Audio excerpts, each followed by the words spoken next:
Welcome back to the Hurry Up Offense Fantasy Football News and Advice for Week 10 of the 2022 NFL Fantasy Football season. In about 15 minutes, who knows, we'll see how it goes. I do want to point out something in a minute, but first, I am Smokey Rameriz, your Fantasy Football Pro. Let's go. Today's topic is my favorite thing about fantasy football. That is trends, and more appropriately, trends and cycles. A lot of people are analytical driven and only analytical driven. Now, we use analytics to produce trends and cycles. But if you look at the trends themselves, it's an overarching, bigger picture that helps you be more efficient at fantasy football. But first, before we get into the news, I was going to say, I might make this a longer podcast in the end. Maybe it won't be the hurry up offense. It may be this coming up season, next season, maybe 2023. I'll have to see how it goes. I may just finish out this season as is and then turn it into something longer than the hurry up offense. I won't be running tempo at that point. But first, let's get into the news. Straight out of 49ers camp, Deebo Samuel has put in a full practice on Wednesday. The Niners' Deebo Samuel was a full participant at Wednesday's practice. He missed week 8 with a hamstring injury, but looks ready to face the Chargers coming up this week. Coming out of the bye week also. Man, I'm ready for Deebo to come back. I am afraid that Ayuk has cut deep into his fantasy production of 2021, but Deebo is still a monster. Whether he is playing wide receiver or running back, you can't not play him. It's not going to always work out because the offense is what it is in San Francisco. But you can't not play Deebo if you have him. You better have a really good replacement if you're not playing Deebo. I know it's not as good as it was last season, but it is what it is. Deebo is a monster and an elite player. Let's stay in that division because Kyler Murray has a hamstring issue. The Cardinals projected Kyler Murray as a non-participant in Wednesday's walkthrough practice because of a hamstring issue, according to multiple reports. We'll see about Murray's level of involvement as the team gets back to a regular practice over the next couple of days, leading up to Sunday's visit to the Rams. Quarterback issues. We're having quarterback issues. If you're in a deep league, there's not a lot of options on your waiver wire. Oh, God. If you're in a 2-quarterback league now, you're looking for Sam Ehlinger or something like that because there is no options. So many quarterbacks are down. Starters are out. Who knows who's playing in some of these cases? And now Murray has a hamstring issue. Murray is a running quarterback, so expect that to hurt his offensive production for your fantasy football team. Now, like I said, staying in that division, Matthew Stafford is in concussion protocol. McVay announced Wednesday that Stafford is in concussion protocol. I just said that. Thank you. The team reportedly discovered symptoms earlier this week, and Stafford was placed in the protocol on Tuesday. The timing here challenges Stafford's availability for this week in the game versus the Cardinals, as we just talked about. Man, if you're in a deep league, especially a 2-quarterback league, you're looking for some of these backup guys on these teams because there's not a lot out there, as I said. This is going to hurt. It's going to hurt. Although Stafford wasn't blazing the world for you this year, but he was a useful asset in a really deep league. Now you probably, I can't bet on it, but I would say you may not have him this week. So be aware of that because the waivers have already ran. Down in New Orleans, Alvin Kamara's case has been pushed back. So it looks like he's going to finish out this season. His suspension will not come until 2023. So I guess you're happy about that if you're playing Alvin Kamara. Maybe not happy about what he did, but you are happy that he is going to be available for your team for the rest of the season. And as I was talking about the quarterbacks, again, Josh Allen. Don't forget that Josh Allen is up in the air for this week with his elbow issue. I mean, what are we going to do here? Fantasy football is looking bleak. I saw someone suggest a shirt that says fantasy football sucks. And it does sometimes. It's the greatest thing, the most fun thing you can do if you're a football fan. But it does suck sometimes. Look at this. Kenny Golladay returns to practice. Kenny Golladay returns to practice for the Giants. Who cares? What is important, though, is that Treylon Burks is set to return. Treylon Burks is designated to return from the IR. He'll be back at practice this week and is eligible to play versus the Broncos on Sunday. Now, if you remember, if I've taught you anything, wide receivers, rookie wide receivers, tend to break out in the second half of the season. He is returning just in time to get some of that. He is an ascending player. The offense is good enough to support him. Treylon Burks may just break out. So if he's sitting on your waiver wire, somebody dropped him or whatever, you might want to load him up. Maybe give him a week or two. See what happens first. But have that guy on your bench because he absolutely could break out. Let me run through these blurbs really quick and we'll get the news out of the way here. Keenan Allen, not expected to practice today. That was Wednesday. He is still day-to-day, and I don't know that he really wants to play. What else do we have here? Kyler Murray is considered day-to-day. I've already talked about that one. Dameon Pierce out of Texans camp.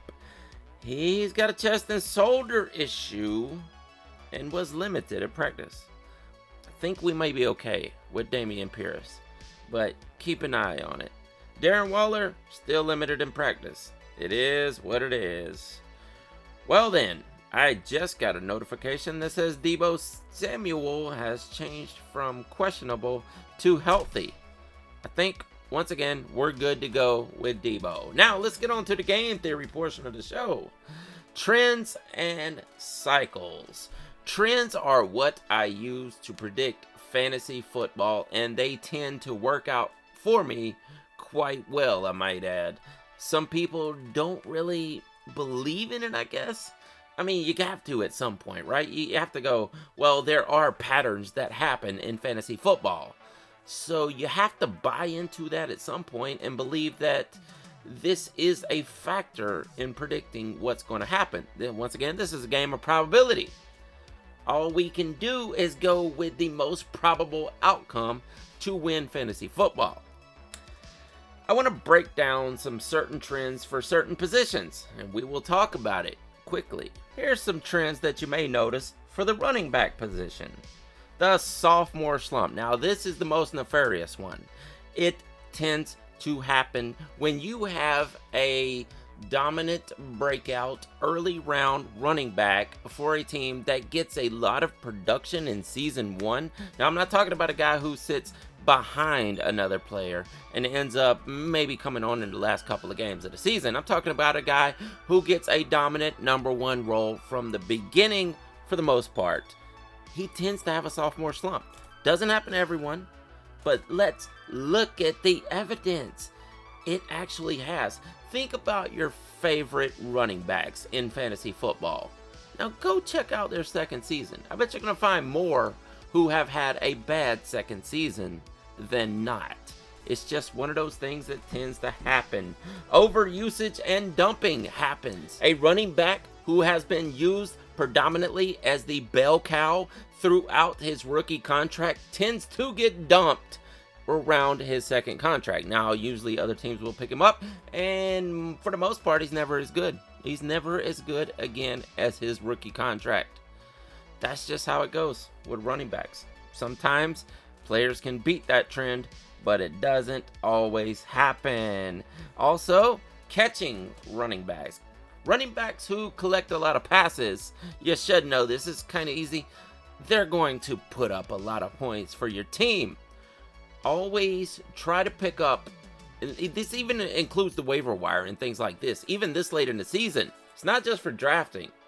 If you're looking at a waiver wire and you got two guys who you consider even, go with the guy who catches the most passes. That is going to win you more weeks in fantasy football. Wide receivers. This applies to Treylon Burks. Wide receivers tend to break out in the second half of the rookie season, like I told you earlier. Do you want to know what the golden goose trend is for wide receiver, a wide receiver who gets used out of the backfield also at the same time as playing wide receiver in the game. If that makes sense to you. Think about Deebo Samuel. We talked about him earlier. Why did he have such a dominant season for fantasy football? He was the overall 1 or 2 right there with Cooper Kupp last season in fantasy football. The simple thing is, he had so many yards from playing running back and playing wide receiver in the same game. If you ever see a wide receiver that is picking up some running back snaps in a game, that's a guy you want on your team. Because if that trend continues, you're going to win a lot of games with him. Now, last, we'll talk about quarterbacks here. Quarterbacks are all over the map, but one thing you want to know to win at fantasy football is get you a running quarterback. Running quarterbacks are the cheat code. You should, at least if you've been playing more than a couple years, you should have seen this trend. Running quarterbacks win more than not. If you look at your playoffs in your league each season, season after season, you're going to notice a trend. A lot of these teams, especially the winners, have running quarterbacks. Guys, you want Lamar of 2019. You want, or I'm sorry, was it 2018? His MVP season, yeah. You want Jalen Hurts of this season. You want Josh Allen of the past 2 seasons. Guys who run more, win more for your team. The last thing I want to point out, a trend that happens with quarterbacks, is regressing to the mean. If you have a quarterback that tends to put up a certain mediocre amount of points in the entire fantasy football quarterback landscape, then you're going to notice something. One season, he's eventually going to have a breakout, right? A breakout over. Not saying breakout just as in a breakout in fantasy football, but a breakout season, a dominant season, a career season where he just puts up tons of points. And the next season, you think you want that guy, right? But the chances are, with quarterbacks, they regress to the mean. This is just how it happens. More times than not, he is going to fall back to mediocre status if he had been a mediocre quarterback leading up to this for years and years. That's just how it goes. Don't expect a quarterback who has had one good fantasy football season out of 10 to suddenly continue to be useful for your team.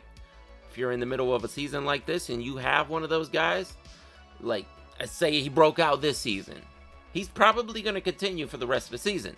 That's just how this trend works. He'll probably win until the end of the season, but expect him to go back to the median, the mediocrity, the mean next season. Don't bet on that quarterback again. He's going to be too high anyway. Chances are he's going to let you down. Don't take a quarterback that high that's only had one good season out of multiple. He's going to let you down. That's just how it works. I'm sorry. I don't make these trends up. I'm just telling you about them. Listen, I am out of time for this week. We have went over 10 minutes. Let's say we're trying to keep it under 15. All right. Give us a like and subscribe. If you want to hear Alex and I break down every single game every single week and predict our winners, that is out right now. That's the scoreboard. That podcast is up a day before you are hearing this. Maybe more. Depends on when you're listening. Yeah, I guess that's it. Please subscribe to the Beyond Football channel. I am Smokey Rameriz, your fantasy football pro, and I'll see you next week. Deuces.